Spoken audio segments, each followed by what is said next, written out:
Hi hello Jaya TV நேயர்களுக்கு வணக்கம். சுவையும் ஆரோக்கியமும் இருந்த கமகம சமையல்ல இன்னைக்கு நம்ம பார்க்க போறது கோழி ரசம்.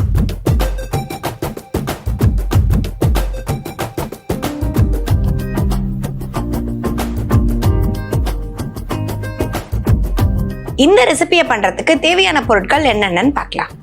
கோழி ரசம் செய்ய தேவையான பொருட்கள்: சிக்கன் 250 கிராம், தக்காளி 2, மிளகு 1 டீஸ்பூன், ஜீரகம் 1 டீஸ்பூன், இஞ்சி 1 துண்டு, பூண்டு 5 பல், காய்ந்த மிளகாய் 2, புளி சிறிதளவு, கொத்தமல்லி தழை சிறிதளவு, கருவேப்பிலை சிறிதளவு, எலுமிச்சை சாறு 1 டீஸ்பூன், உப்பு தேவையான அளவு, எண்ணெய் தேவையான அளவு.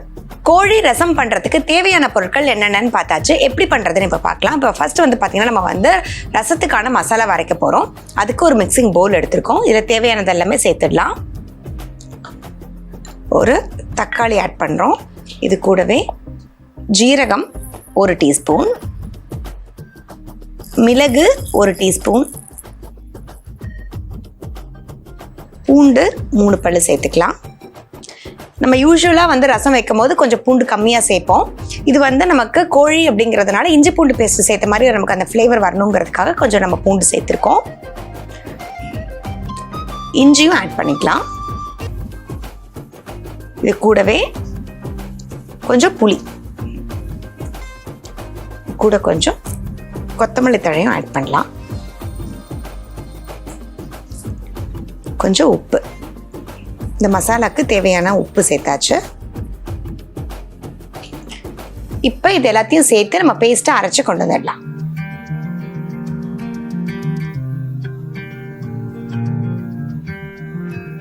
இப்போ நம்ம கோழி ரசம் பண்ணுறதுக்கான மசாலாவை நம்ம அரைச்சி எடுத்துகிட்டு வந்தாச்சு.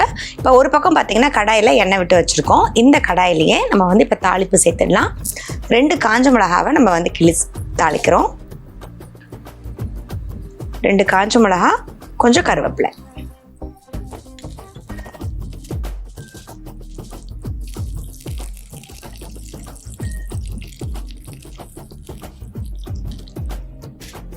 தேவைன்னா கொஞ்சம் ஜீரகம் கூட நம்ம சேர்த்துக்கலாம்.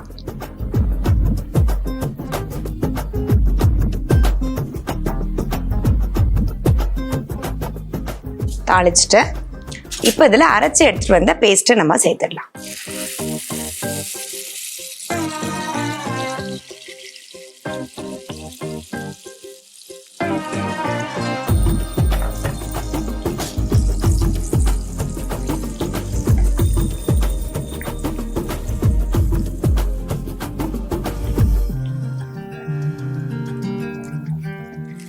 அடுத்ததா இதுல நம்ம வச்சிருக்க சிக்கனையும் ஆட் பண்ணிடலாம். நீங்க எலும்பு மட்டுமும் சேர்த்துக்கலாம், இல்லை நீங்க பீஸோடையும் ஆட் பண்ணிக்கலாம். அதே மாதிரி இன்னைக்கு பாத்தீங்கன்னா நம்ம பிராய்லர் ஆட் பண்ணியிருக்கோம். நீங்க நாட்டுக்கோழியில பண்ணாலும் சூப்பரா இருக்கும்.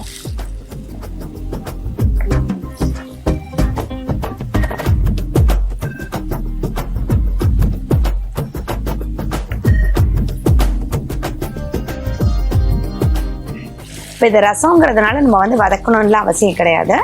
இந்த மசாலால நம்ம சேர்த்தாச்சு. இப்போ இது வேகிற அளவுக்கு நம்ம இதில் தண்ணி சேர்த்துக்கலாம்.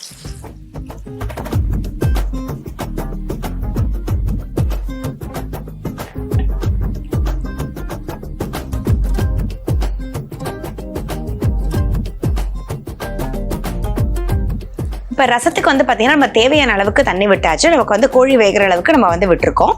இப்போ இதில் ஒரு தக்காளி நம்ம அரைச்சி சேர்த்துருந்தோம். ஒரு தக்காளியை இந்த இடத்துல பொடியை நறுக்கி வச்சுருக்கோம். இதை இந்த இடத்துல ஆட் பண்ணிக்கலாம்.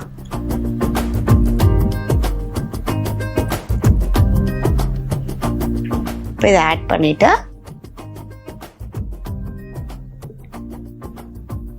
இப்போ நம்ம தேவையான அளவுக்கு தண்ணி விட்டாச்சு. இப்போ மூடி வச்சுட்டு இது நல்லா ஒரு 10 மினிட்ஸ் வேகட்டும். நம்ம வெயிட் பண்ணலாம்.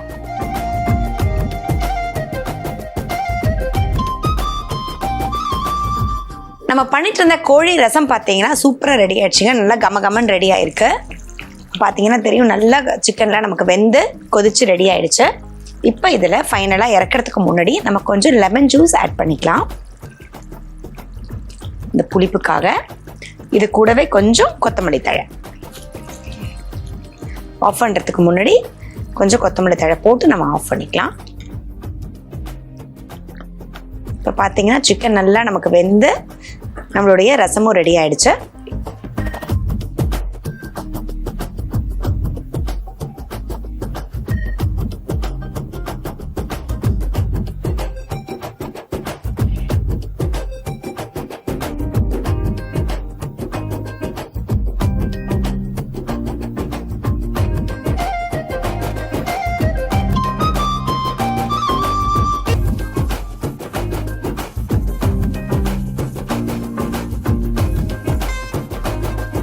இப்போ நம்ம பண்ணிட்டு இருந்தா கோழி ரசம் பார்த்தீங்கன்னா இப்போ சூப்பராக ரெடி ஆச்சு. நல்லா கமகமன்னு சுட சுட ரெடியாக இருக்குது. ஸோ ஃபைனலாக அதை சர்வ் பண்ணுறதுக்கு முன்னாடி நம்ம கொஞ்சம் கொத்தமல்லி தழையை மட்டும் போட்டு சர்வ் பண்ணிடலாம்.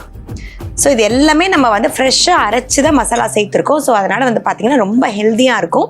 சூடான சாதத்தில் பார்த்தீங்கன்னா இந்த கோழி ரசத்தை நீங்கள் வந்து ஊற்றி சாப்பிடும் போது இந்த வெதருக்கு வந்து அவ்வளோ நல்லாயிருக்கும். கோல்டு நமக்கு வந்து ரன்னிங் நோஸ்லாம் இருந்துச்சு அப்படின்னு பார்த்தீங்கன்னா அது எல்லாமே எடுத்துரும். ஸோ கண்டிப்பாக ட்ரை பண்ணுங்கள். ஏன்னா ஹெல்த்தியாக டேஸ்டியாக ரொம்ப சூப்பராக இருக்கும். ட்ரை பண்ணிவிட்டு எப்படி இருந்துச்சு உங்களுக்கு சொல்லுங்கள்.